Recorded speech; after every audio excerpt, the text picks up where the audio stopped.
अरे good morning students. Last class में मैंने बोला था आप लोगों को लेटिमर आरेख पढ़ा दिया था, ठीक है। देख ले भाई, एक छोटा सा क्वेश्चन बार बार पूछता है जो तेरी बुक में भी दे रखा, पेज नंबर 8.13। मैं तेरे को दिखा देता हूँ, ये क्वेश्चन आपको करना कॉपी में। अगर जिसकी कॉपी में नहीं है, जिसको नहीं आ रहा, ठीक है भाई, वो समझ लेना, उसके 2 नंबर कट गए। ये क्वेश्चन आपको बार बार पूछा हुआ है, अभी भी पूछेगा, स्क्रीनशॉट ले ले इसका फटाक से, ठीक है। सिंपल सा है। क्या क्वेश्चन है? अम्लीय माध्यम में मानक अर्ध अभिक्रिया के लिए नीचे दिए गए लेटिमर आरेख की सहायता से इस युग्म को प्राप्त करो। मैंने समझा दिया तेरे को लेटिमर आरेख, अगर फिर भी प्रॉब्लम है पूछ लेना, अदरवाइज पूरा का पूरा छाप ले, रट ले तू इसको, ठीक है। आप पढ़ाता हूँ आज फ्रॉस्ट आरेख, छाप ले। कौन सा पढ़ेंगे आज? फ्रॉस्ट आरेख।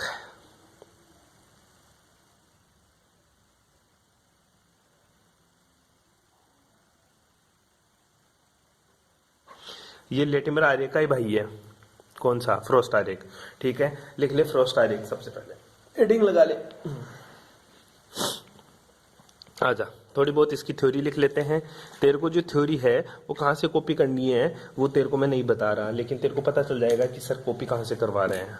कोई बोल रहा है बुक से, कोई बोल रहा कहाँ से, ऐसा कुछ नहीं है। देखिएगा, सबसे पहले फ्रॉस्ट आरेख होता क्या है इसके बारे में लिख लें। जो लेटिमर आरेख पढ़ा बेटा जी अपन ने, वो लेटिमर आरेख अपन ने क्या पढ़ा? अर्ध अभिक्रियाओं को एक साथ जोड़ने का प्रयास किया, और लेटिमर आरेख की सहायता से जो अभिक्रियाएं हो नहीं रही उनका भी अपन ने क्या निकाल दिया था? Reduction potential. मतलब कहना क्या चाह रहा तू? मैंने बेटा जी बताया था, जैसे मान ले एक बार के लिए ये मेरा Mn7+ था, इससे तू जा रहा था Mn3 5+ में, इससे तू जा रहा था Mn2+ में, इस 3+ में, इससे जा रहा तू Mn0 में, ठीक है। तो इनका तो रिडक्शन पोटेंशियल तो निकाल सकता है। लेटिमर आरेख की सहायता से तो इनका भी क्या निकाल सकता था? रिडक्शन पोटेंशियल आसानी से निकाल सकता था, ठीक है बेटा जी। बस यही लेटिमर आरेख की मोटी उपयोगिता थी। अब पढ़ेंगे आज अपन कौन सा? फ्रॉस्ट आरेख। अब फ्रॉस्ट आरेख क्यों यूज करते हैं, कहाँ काम में आता है वो देख। उससे पहले तेरे को फ्रॉस्ट आरेख की क्या आनी चाहिए? डेफिनेशन पता होनी चाहिए कि एक्चुअल में मेरा फ्रॉस्ट आरेख होता क्या है, ठीक है। ध्यान देना, किसी रेडॉक्स अभिक्रिया के लिए मुक्त ऊर्जा परिवर्तन, किसी रेडॉक्स अभिक्रिया के लिए, लिखना शुरू कर दे। क्या देख रहा है? किसी, ये नहीं चल रहा, ठीक है। देख ले एक बार के लिए, किसी रेडॉक्स अभिक्रिया के लिए, किसी रेडॉक्स अभिक्रिया के लिए, किसी रेडॉक्स अभिक्रिया के लिए मुक्त ऊर्जा परिवर्तन, मुक्त ऊर्जा परिवर्तन, ठीक है। अब मुक्त ऊर्जा परिवर्तन कोष्टक में लिख ले डेल्टा जी। डेल्टा जी को क्या बोलते हैं? मुक्त ऊर्जा परिवर्तन तथा ऑक्सीकरण अवस्था, तथा ऑक्सीकरण परिवर्तन के मध्य, या ऑक्सीकरण अवस्था के मध्य के वक्र के मध्य के वक्र क्या कहलाता है? फ्रॉस्ट आरेख कहलाता है। क्या कहलाता है? फ्रॉस्ट आरेख कहलाता है, ठीक है। मुक्त ऊर्जा परिवर्तन डेल्टा जी और ऑक्सीडेशन स्टेट के बीच का जो ग्राफ होता है उसी को अपन क्या बोलते हैं? फ्रॉस्ट आरेख बोलते हैं। सिंपल सी बात है, दोबारा से देख ले। किसी रेडॉक्स अभिक्रिया के लिए मुक्त ऊर्जा परिवर्तन तथा ऑक्सीडेशन स्टेट के मध्य जो ग्राफ खींचा जाता है उसी को मैं क्या बोलता हूँ? फ्रॉस्ट आरेख बोलता हूँ। इसकी सहायता से तत्वों के क्या करते हैं? इसकी सहायता से क्या करते हैं? इसकी सहायता से तत्वों के विभिन्न ऑक्सीकरण अवस्थाएं, तत्वों के विभिन्न ऑक्सीकरण अवस्थाओं के स्थायित्व की तुलना की जाती है, के स्थायित्व की तुलना की जाती है, ठीक है। कि कौन सी ऑक्सीकरण अवस्था स्थायी होगी, कौन सी ऑक्सीकरण अवस्था स्थायी नहीं होगी। ध्यान देना, लेटिमर आरेख की सहायता से अपन रेडॉक्स विभव निकालते हैं, लेकिन फ्रॉस्ट आरेख की सहायता से अपन ये पता लगाते हैं कि इस एलिमेंट्स की कौन सी ऑक्सीकरण अवस्था स्थायी होगी, कौन सी ऑक्सीकरण अवस्था स्थायी नहीं होगी। आई बात समझ में? ठीक है, इसका पता लगाते हैं अपन फ्रॉस्ट आरेख की सहायता से। ध्यान देना, इलेक्ट्रोड विभव के मानों में इलेक्ट्रॉन वोल्ट तथा मुक्त ऊर्जा, ठीक है। तो यहाँ पे तू लिखेगा उष्मागतिकी से, उष्मागतिकी समीकरण से। उष्मागतिकी समीकरण क्या था? उष्मागतिकी समीकरण होता बेटा तेरा delta G naught equals to NFE naught, ठीक है, एन एफ ई नोट। ध्यान देना बेटा, बहुत ही इंटरेस्टिंग है। Delta G naught equal to क्या होता है, एन एफ ई नोट होता है मेरा। अब देख तेरे को एक सिंपल सी बात बताता हूँ। सिंपल सी बात यही है कि जो डेल्टा जी नोट है इसको मैं ऐसे लिख सकता हूँ, delta G naught upon F बराबर क्या लिख सकता हूँ, N N N E naught. क्या लिख सकता हूँ, एन ई नोट। ठीक है, सिंपल सा उल्टा कर दिया। Delta G naught equal to N F E naught होता है, जहां पे डेल्टा जी क्या होता है, मुक्त ऊर्जा परिवर्तन। एन क्या होता है, एन क्या होता है यहाँ पे, एन होता है इलेक्ट्रॉन जो ट्रांसफर करते हैं। एन क्या होता है बेटा यहाँ पे, एन होता है इलेक्ट्रॉन जो क्या करते हैं, परमाणु क्या करते हैं, एक दूसरे को तरफ ट्रांसफर करते हैं। कौन ग्रहण करता है, कौन डोनेट करता है, वो क्या होता है यहाँ पे, एन होता है। ठीक है, एन क्या होता है, एन के लिए तू लिख सकता है अभिक्रिया को संतुलित, अभिक्रिया को संतुलित करने के लिए ग्रहण किए गए इलेक्ट्रॉन।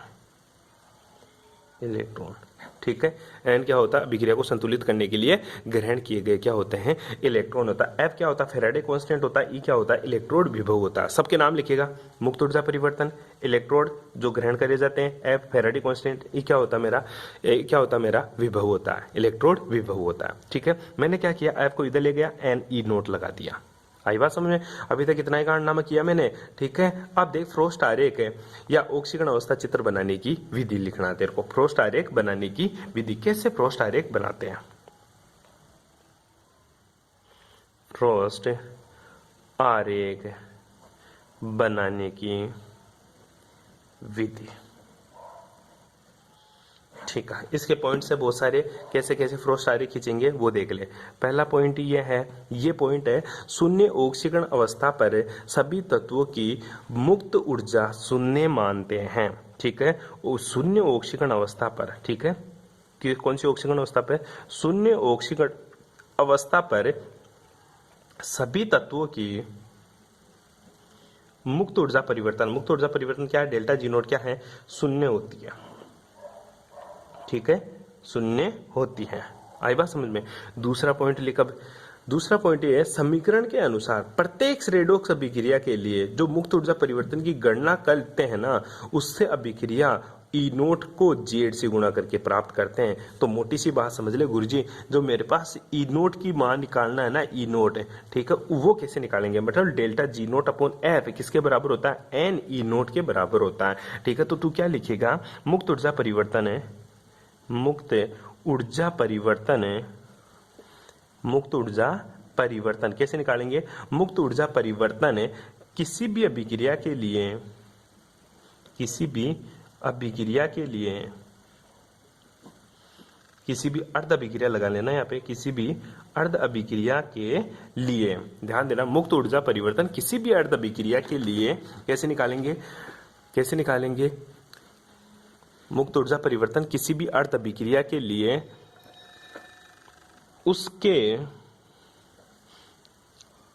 उसके द्वारा ग्रहण किए गए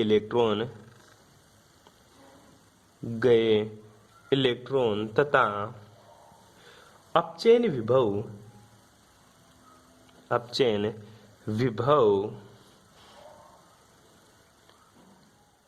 को गुणा करके निकालते हैं। अर्थात तू क्या लिख सकता है, अर्थात delta G naught upon F किसके बराबर हो जाएगा, एन गुणा ई नोट। ठीक है, जहां पे एन क्या होता है, ग्रहण किए गए इलेक्ट्रॉन, ई नोट क्या होता है, अपचयन विभव। ठीक है, ये निकाल लिया, पहला तो जीरो मानेगा। ठीक है, फिर क्या निकालेगा, इलेक्ट्रोड विभव निकाल लेगा। अब तीसरा पॉइंट आता, ठीक है, तीसरा पॉइंट यही होता है कि देख ऑक्सीडेशन स्टेट है ना, ठीक है, धनात्मक, देख दाएं हाथ की ओर दाईं तरफ लिख ले।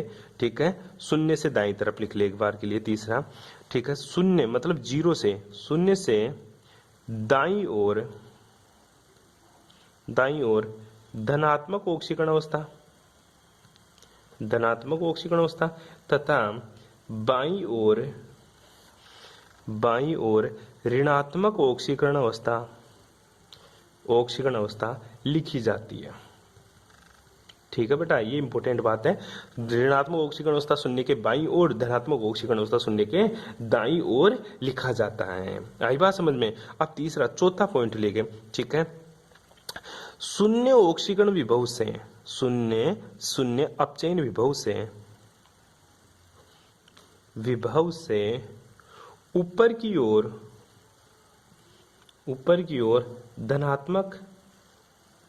धनात्मक रिडक्शन पोटेंशियल, धनात्मक अपचयन विभव तथा नीचे की ओर ऋणात्मक अपचयन विभव लिखा जाता है।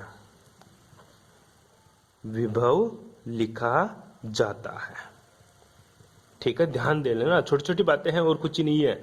ठीक है, अरे कोई प्रॉब्लम यहाँ तक है। ठीक है, आगे क्या करेंगे अब? ठीक है, आगे करेंगे पांचवा पॉइंट ये है, ठीक है, प्रत्येक विभव तथा ऑक्सीकरण अवस्था वाले बिंदुओं को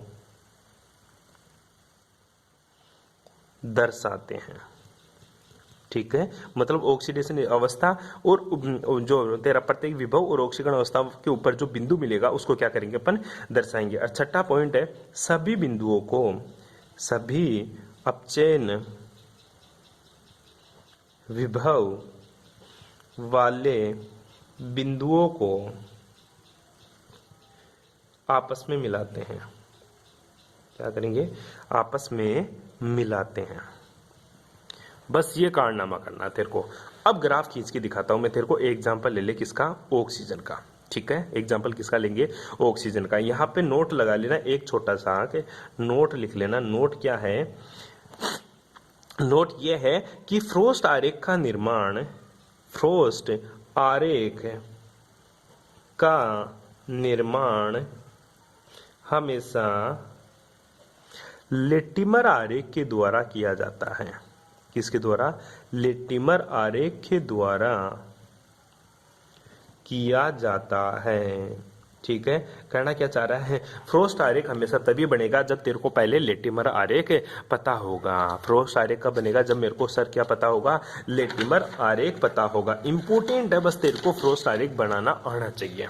ठीक है, कैसे बनाएगा फ्रोस्ट आरेख वो देख ले एक बार। सबसे पहले तेरे को अर्ध अभिक्रियाएं दे दे तो उससे तू क्या बनाएगा? गुरुजी उससे मैं बनाऊंगा सबसे पहले लेटिमर आरेख, और लेटिमर आरेख बनाने के बाद में तू उसका क्या बनाएगा? फ्रोस्ट आरेख। तो तेरे पास एग्जांपल ले लेते हैं अपन उदाहरण के लिए। ठीक है, उदाहरण के लिए मैं बालता हूं। मेरे पास लेटिमर आरेख दे रखा है एक। क्या दे रखा है? लेटिमर आरेख। लेटिमर आरेख तो पता ही है तेरे को, सीधी सी लाइन होती है। जैसे मान ले ये ऑक्सीजन है, इसकी ऑक्सीकरण अवस्था कितनी है मुझे नहीं पता, तुम बताओगे। उसके बाद में मैंने ले लिया H2O2, ठीक है, और उसके बाद में मैंने क्या ले लिया बेटा? लास्ट में आ गया मेरे पास H2O। इसकी जो ऑक्सीकरण अवस्था है यहाँ पे 0 है। इसकी ऑक्सीकरण अवस्था, ऑक्सीजन की ऑक्सीकरण अवस्था की बात कर रहा हूँ, यहाँ पे जो ऑक्सीजन की ऑक्सीकरण अवस्था है वो क्या है? -1 है। और यहाँ पे जो ऑक्सीजन की ऑक्सीकरण अवस्था है वो क्या है बेटा? -2 है। तेरे को पता होगा कैसे हैं। ठीक है, निकालने की कोशिश करना। इसकी -1 है, इसकी 0 है, और इसकी क्या है? -2 है। इसका जो रिडक्शन पोटेंशियल है वो है 0.70, और इसका जो रिडक्शन पोटेंशियल है वो है बेटा +1.76। ठीक है, अब इस प्रजाति से अपन क्या बनाते हैं? अब इन सभी चीजों से अपन क्या बनाते हैं? फ्रोस्ट आरेख। ठीक है, अब लिख ले फ्रोस्ट आरेख का निर्माण है। ठीक है, फ्रोस्ट आरेख का निर्माण। ठीक है, फ्रोस्ट आरेख पहली बात तो खींचेगा किस किस के बीच में वो तेरे को पता ही है। गुरुजी जो फ्रोस्ट आरेख खींचेगा वो सिंपल सी बात है, मेरा खींचेगा एक तो मुक्त ऊर्जा परिवर्तन। ठीक है, मुक्त ऊर्जा परिवर्तन का मतलब डेल्टा G0/F के मध्य। लेकिन तेरे को पता है डेल्टा G0/F किसके बराबर होता है? ये गुरुजी NE0 के बराबर होता है। किसके बराबर होता है बेटा? NE0 के। ठीक है, तो दोनों में से कोई सा लगा ले। NE0 का ज्यादातर यूज करता है वो बंदा, और ये किस में होता है गुरुजी? वोल्ट में होता है। V का डिवाइड कर दे तो NE0/V के बीच में ग्राफ खींचेंगे, चाहे इसके बीच में खींच ले चाहे इसके बीच में, बोलेंगे हमेशा मुक्त ऊर्जा परिवर्तन। और नीचे क्या रहेगी गुरुजी? मेरी ऑक्सीडेशन स्टेट्स रहेगी, मतलब ऑक्सीकरण अवस्थाएं रहेगी। ठीक है, इस बिंदु को अगर मैं 0 मानूं, इस बिंदु को क्या मानूं? अगर 0, ठीक है, तो इसके ऊपर जो रिडक्शन पोटेंशियल है यहाँ 0 है। ठीक है। ऑक्सीजन अवस्थाओं का ये पॉइंट क्या है गुरुजी 0, इसके ऊपर तो -2 फिर -1 और यहाँ पे ऑक्सीजन अवस्था क्या है 0 और फिर ऑक्सीजन अवस्था +1 और फिर ऑक्सीजन अवस्था है +2। ठीक है, पॉइंट को तो 0 मान लिया दोनों का। यहाँ पे रिडक्शन पोटेंशियल 0 है, ऊपर क्या रहेगा +1 पॉजिटिव और यहाँ पे क्या रहेगा बेटा नेगेटिव में चलेंगे। ये तेरा -1 मान ले यहाँ पे, ठीक है, और ये क्या है मेरा नीचे नीचे -2। ठीक है, -1 और -2, ये मेरा क्या है -1 और ये क्या है मेरा -2। इनके बीच में ग्राफ खींचना मेरे को। रिडक्शन पोटेंशियल यहाँ पे 0 है, ये तो मूल बिंदु है बेटा, यहाँ पे रिडक्शन पोटेंशियल 0 नहीं है, ये तो मूल बिंदु है अपना। रिडक्शन पोटेंशियल यहाँ 0 है, ऑक्सीजन अवस्था यहाँ 0 नहीं है, ऑक्सीजन अवस्था तो यहाँ 0 है, ये तो क्या है मेरा मूल बिंदु है। क्या है बेटा मूल बिंदु है। अब लेटिमर आरेख खींचते हैं। सबसे पहले क्या करेंगे, सबसे पहले एक एक चीज को याद रख ले। सबसे पहले शून्य ऑक्सीकरण अवस्था पर सभी तत्वों की मुक्त ऊर्जा क्या मानते हैं 0 मानते हैं। क्या मानेंगे बेटा मुक्त ऊर्जा क्या मानेंगे अपन 0 मानेंगे। कहां पे 0 पॉइंट्स के ऊपर। बैठ गई बात समझ में। तो शून्य ऑक्सीकरण अवस्था देख बेटा, ये रही शून्य ऑक्सीकरण अवस्था, ठीक है। रिडक्शन पोटेंशियल कहाँ 0, ये रहा, तो इन दोनों पॉइंट्स को मिलाते ये रहा पॉइंट, ठीक है। यहाँ पे तेरा क्या रहेगा गुरुजी, यहाँ पे मेरा रिडक्शन पोटेंशियल क्या होगा 0 होगा। पहला पॉइंट ये था कि शून्य ऑक्सीकरण अवस्था पर सभी तत्वों की मुक्त ऊर्जा परिवर्तन या मुक्त ऊर्जा क्या होती है 0, तो इस पॉइंट्स को मैंने देख लिया। अब दूसरा पॉइंट क्या था, अब अपन को कैलकुलेशन करनी है किसकी NE नोट की, किसकी रे NE नोट की। तो पहला जो पॉइंट है तेरा, सबसे पहली जो बात है वो देख ले। सबसे पहला NE नोट की कैलकुलेशन करनी है, किससे लिए O2 से रिएक्शन जा रही है कहां पे H2O2 के लिए, ठीक है। इसकी जो ऑक्सीकरण अवस्था है वो क्या है 0 और इसकी ऑक्सीकरण अवस्था क्या है -1 और इसका जो रिडक्शन पोटेंशियल है 0.70। तो बता n की वैल्यू क्या है इसके लिए, n की वैल्यू -1 है और जो E नोट का मान है वो कितना दे रखा है गुरुजी प्लस का 0.70 वोल्ट, ठीक है। अब मेरे को निकालनी है क्या delta G naught upon F, ये किसके बराबर होता है, ये गुरुजी सीधा सा बराबर होता है मेरे का NF के बराबर। किसके बराबर होता है NF के बराबर, किसके बराबर होगा रे NF के बराबर। अब जो NF की वैल्यू दे रखी है, सॉरी NE के बराबर, ठीक है, NE नोट के बराबर। N की वैल्यू कितनी दे रखी है -1, E नोट की वैल्यू कितनी दे रखी है प्लस का 0.70 वोल्ट। आंसर कितना जाएगा -0.70 वोल्ट आ जाएगा, ठीक है। पहली कैलकुलेशन हो गई, मतलब कहां से कहां तक O2 से लेकर H2O2 तक, O2 से लेकर H2O2 तो, और O2 की ऑक्सीजन अवस्था क्या थी 0, O2 ये रहा। अब बोल रहा है -0.7, अब यहाँ पे -1 है और ये 0 है, तो कहीं ना कहीं इन दोनों के बीच में ये ग्राफ रहेगा, ठीक है। तो इन दोनों के बीच में मान लेता हूँ गुरुजी यहाँ पे था ना, तो -1 पे आना चाहिए, ये कहाँ आना चाहिए -0.70 के ऊपर, ठीक है। और यहाँ पे कौन सा बिंदु मिल गया तेरे को, यहाँ पे मिल गया गुरुजी मेरे को H2O2 मिल गया। क्या मिल गया बेटा H2O2, जिसका रिडक्शन पोटेंशियल कितना मिला -0.70 वोल्ट, ठीक है। अब चलते हैं H2O2 से H2O3 H2O पर, ठीक है। तो दूसरा पॉइंट कहाँ चलता हूं मैं गुरुजी, दूसरी कैलकुलेशन करता हूं मैं H2O2 से लेकर कहाँ जा रहा हूं मैं H2O तक, ठीक है। इसकी ऑक्सीजन अवस्था क्या है -1 और इसकी ऑक्सीजन अवस्था क्या है -2। इसकी ऑक्सीजन अवस्था -1 और इसकी ऑक्सीजन अवस्था -2। और तेरे को पता है इसका रिडक्शन पोटेंशियल कितना है गुरुजी, इसका रिडक्शन पोटेंशियल दे रखा है मेरे पास है प्लस का 1.76, कितना दे रखा है प्लस का 1.76, इसका क्या दे रखा है रिडक्शन पोटेंशियल दे रखा है। आई बात समझ में।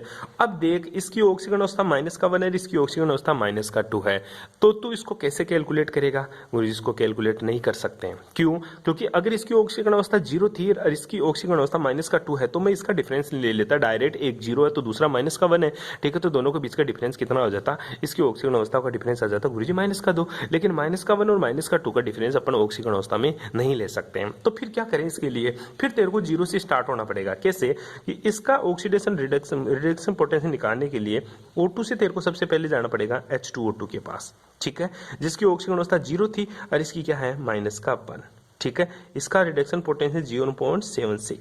उसके बाद में यहां से कहा जाएगा, तू यहां से जाऊंगा गुरुजी H2O के पास, ठीक है। ये -2 है और इसका रिडक्शन पोटेंशियल कितना है 1.76।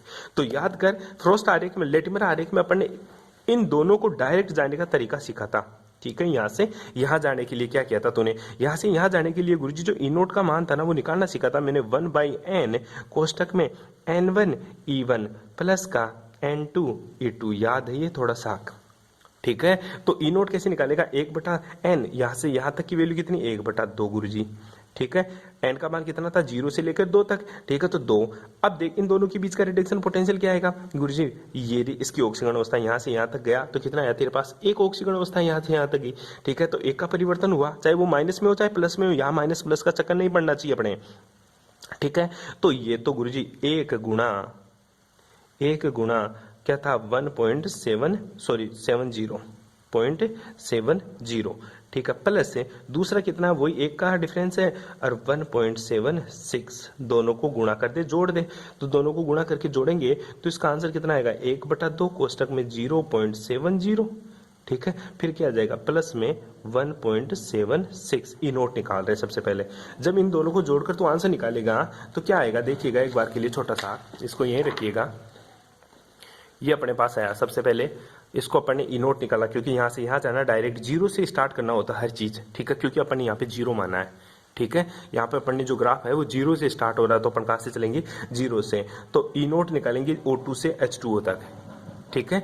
तो ई नोट निकालने के लिए 1/n N1E1 plus N2E2, N1 की वैल्यू कितनी, यहाँ में 1 का डिफरेंस है, N2 की वैल्यू यहाँ भी 1 का डिफरेंस है, ठीक है। ये E1 और ये क्या तेरा E2, तो इसका जो आंसर आएगा वो कितना आंसर आ जाएगा, यहाँ पे ई नोट का मान, यहाँ पे जो ई नोट का मान आएगा बेटा वो 1.23 वोल्ट आ जाएगा, कितना आ जाएगा 23 वोल्ट ई नोट का मान। और तेरे को एन का पता ही है, यहाँ से यहाँ तक एन का मान कितना गुरुजी -2, 0 से -2 जा रहा है, तो ऑक्सीकरण अवस्था में परिवर्तन कितना हो रहा है -2। तो यहाँ पे अपन लिखेंगे कि जो मेरा ई नोट आ रहा है, ठीक है, जो मेरा ई नोट आया, ठीक है, वो तो कितना आया, ई नोट का मान कितना है गुरुजी, यहाँ से यहाँ तक गया, ई नोट का मान 1/1.23 वोल्ट, ठीक है। और एन का मान कितना है बेटा, एन का मान आ गया गुरुजी -2। तो बेटा यहाँ से delta G naught upon F या फिर N E upon F V क्या आ जाएगा, किसके बराबर हो जाएगा 1.23 गुणा -2, और आंसर कितना जाएगा जब इसको मल्टीप्लाई करेगा